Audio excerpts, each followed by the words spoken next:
Hello everyone, welcome back to Late Night Review.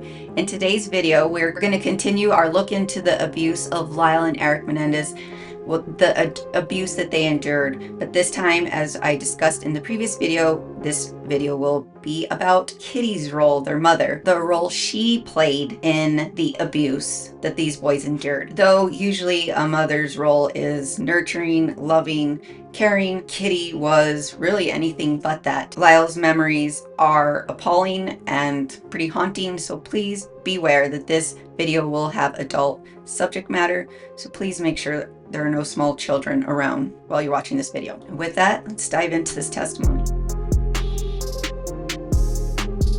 It wasn't just Lyle's father who created an environment of fear. His mother had her own brand of cruelty. One of the first memories that Lyle shared was the fact that he used to wet his bed, and he actually did that until he was 14 years old. He said that when Jose, his father, would find out about it, he would respond by saying how disgusted he was with him, or sometimes Jose wouldn't allow him to go to tennis practice as a punishment. As for Kitty, well, she would refuse to change the sheets sometimes, and she would have him just sleep on the floor, or sometimes she would rub his face in the soiled sheets.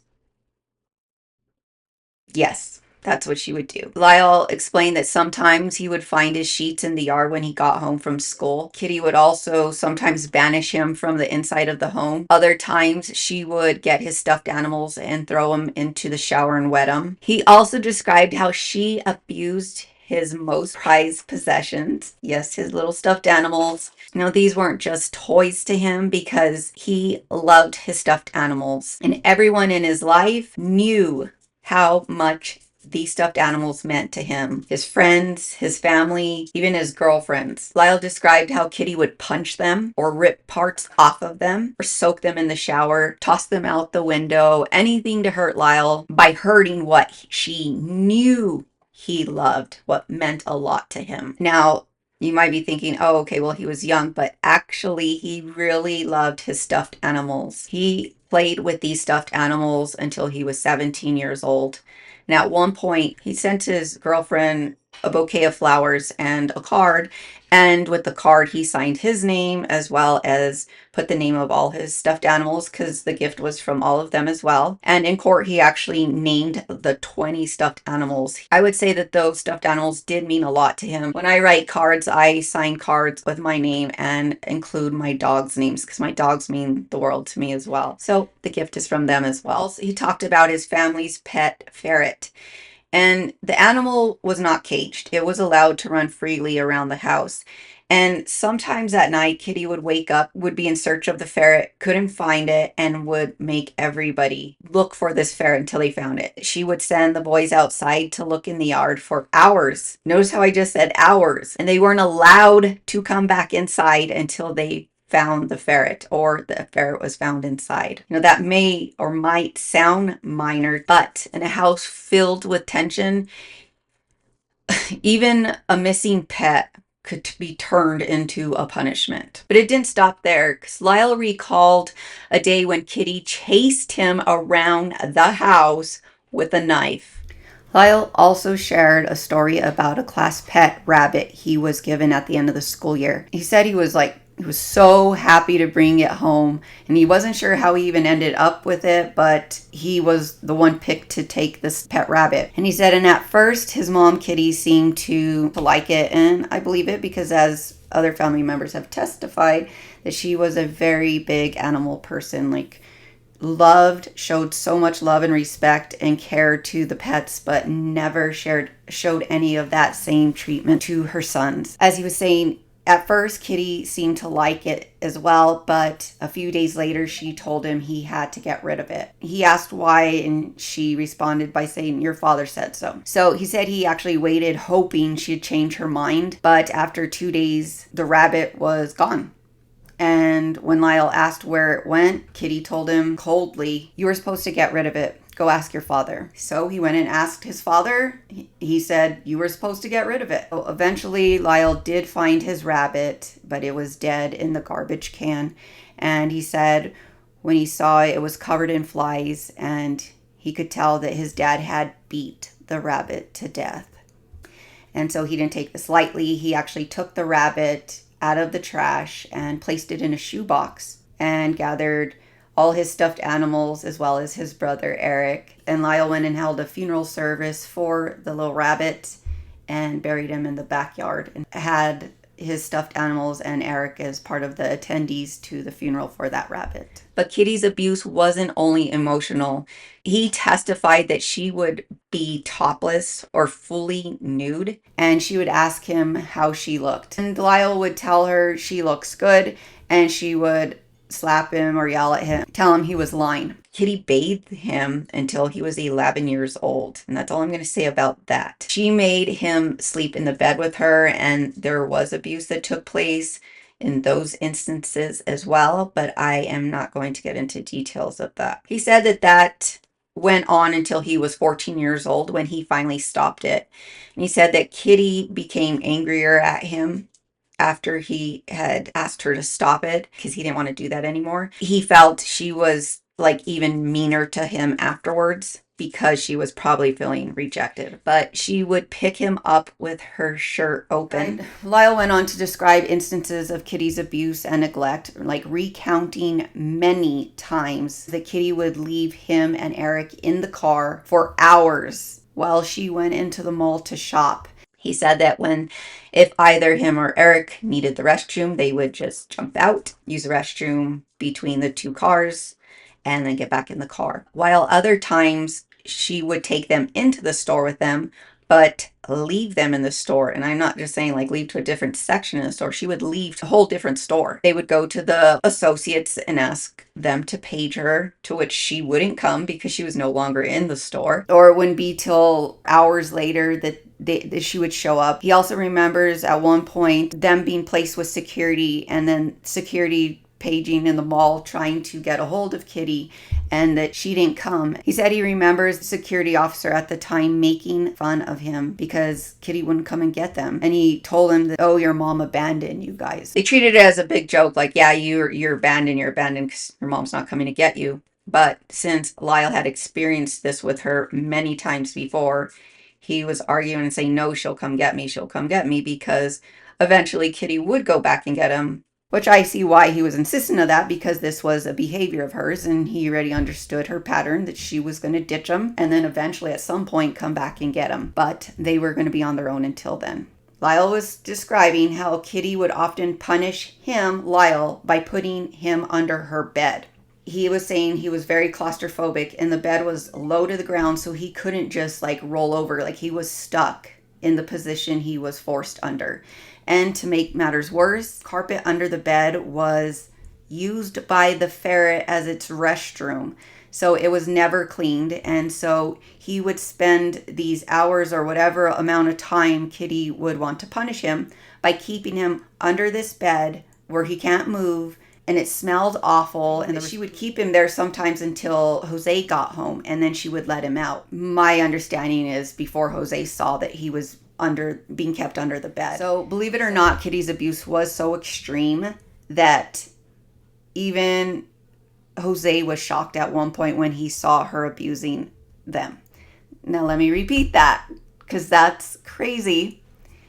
He was describing how Kitty's abuse of them was so extreme that even Jose was shocked when he saw her abusing the boys in one instance. Jose had walked in on Kitty abusing Eric. Well, let's just take a look at a clip.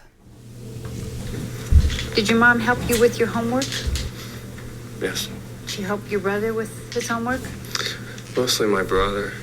What would it be like when she was helping Eric with his homework? And are we talking about Muncie now, your memories, or Pennington? Pennington. Tell me what it was like when your mom was helping Eric with his homework. She was in a rage again. How would they be doing it? I mean, would she be writing his homework for him or helping him or explaining things to him patiently? What would she be doing? He'd be writing and she would just be watching like this. And as soon as he made a mistake, she'd take the paper and she'd go, do it again, do it again. And then my brother would just be like this, and he would go over and write again. She would wait like about 10 seconds, and she'd grab the thing again, and she'd just crumple it up, and she'd slam it down again, and then she'd just start hitting, and just on the back of the head and his back, and he was supposed to keep writing. And I remember one time my dad walked in, and I don't think he had any idea sometimes that these things were going on in the house, because he was in shock, and he just was in shock. And my brother looked at him and he was crying, and I told him later that you got to do something for my mom.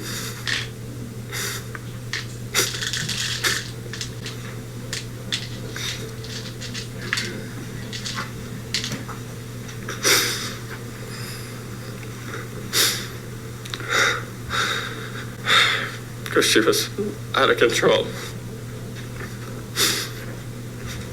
What'd your dad say?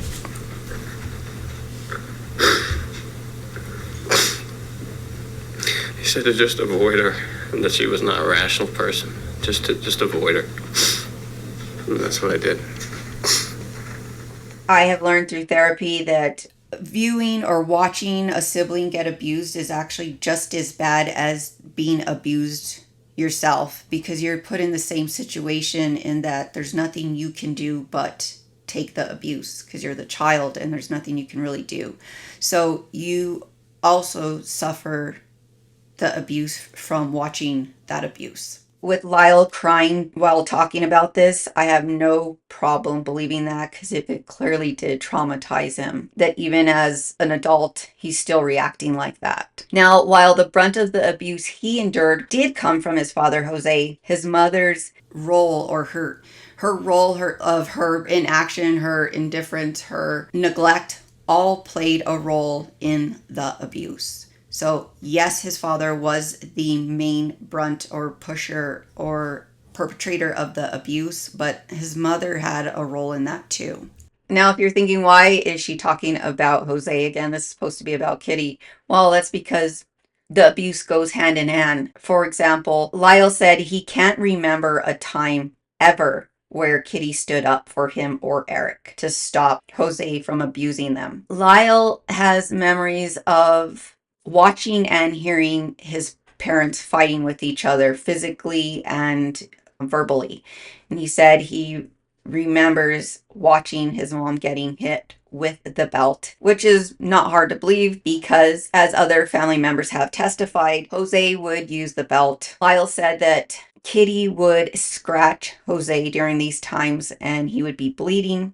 And as well, the next day he would see his mother with bruises on her arms from that altercation. These fights were normal in their home. Bringing Jose back into this context here, Lyle described how his dad would lecture him and ask him questions, and if he didn't know the answer to the questions he was asking, he would have Lyle go to the library in their home and look up this information. And he said sometimes it would take him so long, too long, to find the answer that Jose would just grab his arm and say, forget it, and then throw him outside. And he would be out there for hours, even in the wintertime. He was just inside, wasn't planning on going outside. So yes, he was being thrown out without a jacket or any kind of clothing to keep him warm during those times. He just finally learned to just go hang out in the dog's house because there are wood chips in there and he could stay a little warmer in there. He said that when they moved to the Pennington house, he learned to just keep a blanket and some snacks hidden in the dog's house so that way he would have something to eat and a way to keep warm during these times when he was expelled out of the home. Lyle recited some passages that his father had him memorize and like repeat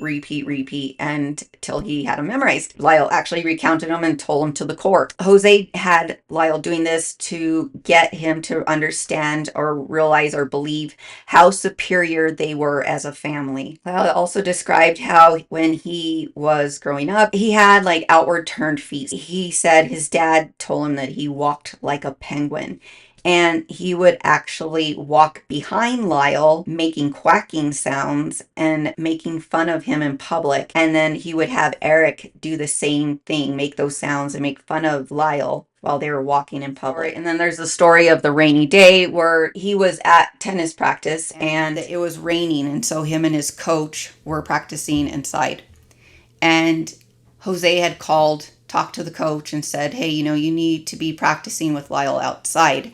And the coach told him, well, it's raining outside. And Jose was like, okay, well, his tournaments are outside, so having him inside isn't going to help him any. So him and his coach took towels, went outside, and tried to soak up as much rain as they could off the court. He said after they finished doing that and started practicing, Jose pulled up in a limo, and that him and his coach looked at each other like, oh my gosh, like they were relieved that they actually did go outside and practice, because Jose was actually just right around the corner, probably watching the entire thing, and that's why he knew he wasn't outside practicing. So he's glad that they actually did do it and not just say like, yeah, we went outside and practiced. But of course, that's not where the story ends. And so as Lyle was practicing, Jose was there mocking him, saying like, poor baby, or look at him, he can't run, his ankle hurts.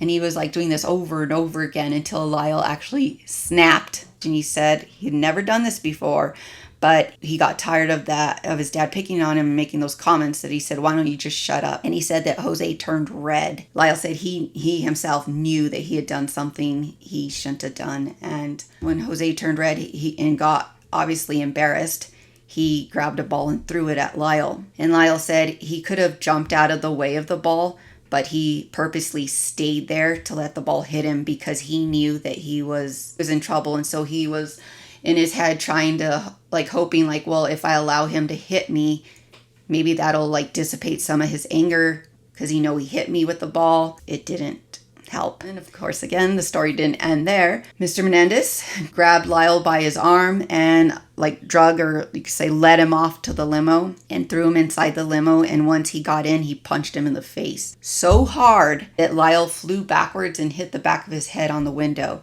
And of course, it didn't end there. Jose grabbed him by the neck and said, don't you ever embarrass me like that again, or I'll kill you. No, it didn't end there either. He said that he squeezed even tighter and said, do you understand? And held him until he said yes. With blood dripping down his face and onto his clothes, they headed home, and he went inside. His mom patched him up with gauze. But as I was saying, her lack of help or standing up for the children, she patched him up with gauze, but she didn't ask him anything like what happened. There was no questions, no emotions, no comforting, just patch you up, here, send you on your way. After that, Lyle said he didn't see his coach for like over a week because of the cut on his lip, and he actually still has a scar on his lip from that punch from his dad. He actually started losing his hair at the age of 14, and by 19 years old, Jose actually insisted that Lyle wear a toupee because, well, for appearances, of course,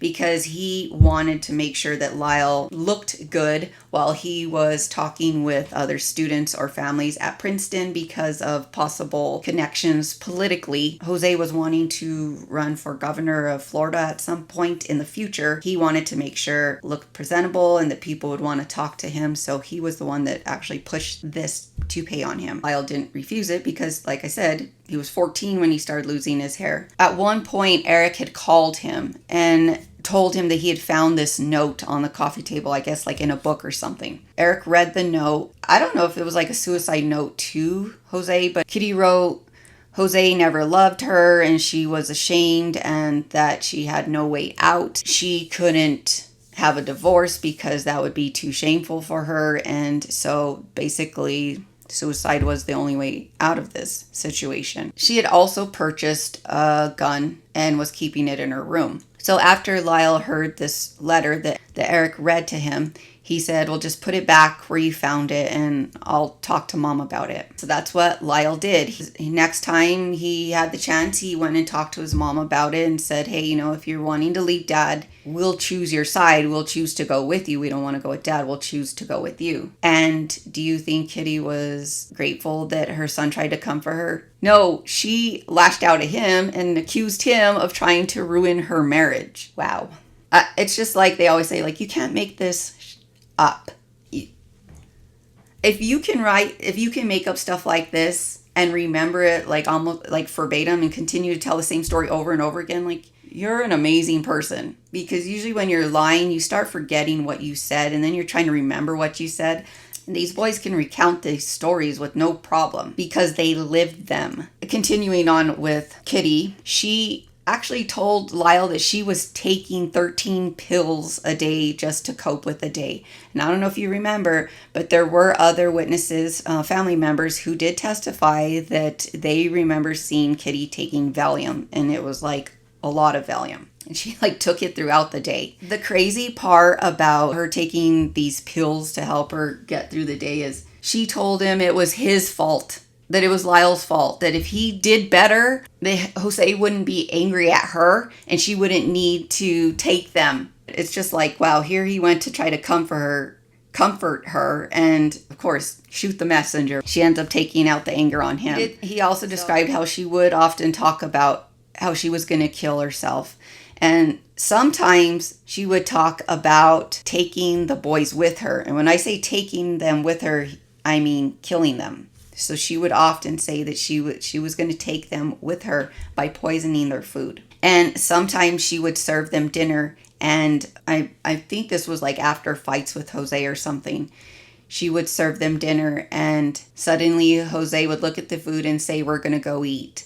And when I say we're, I mean him and the boys. Like, they were going to go eat out and leave her there just to avoid the food that she was serving them.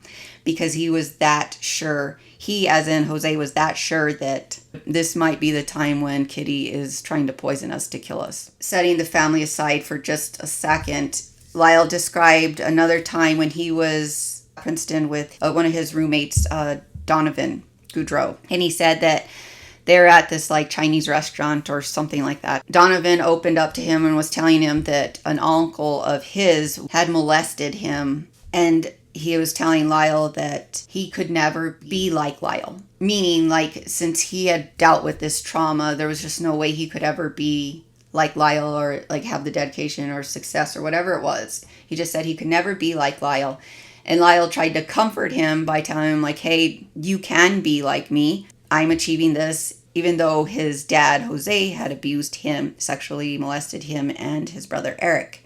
So as prosecution was trying to say that there was no one that they had never told anybody about this abuse. There was this instance here that was given that he had shared this information with one of his friends. Now moving back to the family, at one point, Kitty and her family here was supposed to fly to Canada to see her dad because her dad was dying. And apparently Eric had lost some tennis match, and as a result of that, Jose said he wasn't going to go on this trip. He was furious. Who was furious? My father. And decided he wasn't going to Canada. And to hell with my mom's dad. And so he made arrangements to fly back. And why didn't your mother just go on to Canada with Eric?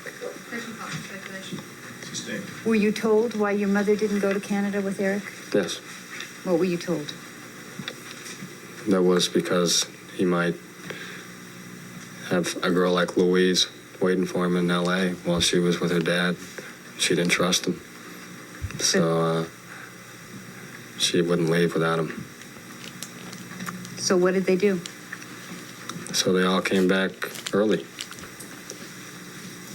And did your mom continue to be upset about the fact that she didn't get to go see her dad? Yeah, she was more than upset. She was really as bad as I'd seen her as far as anger.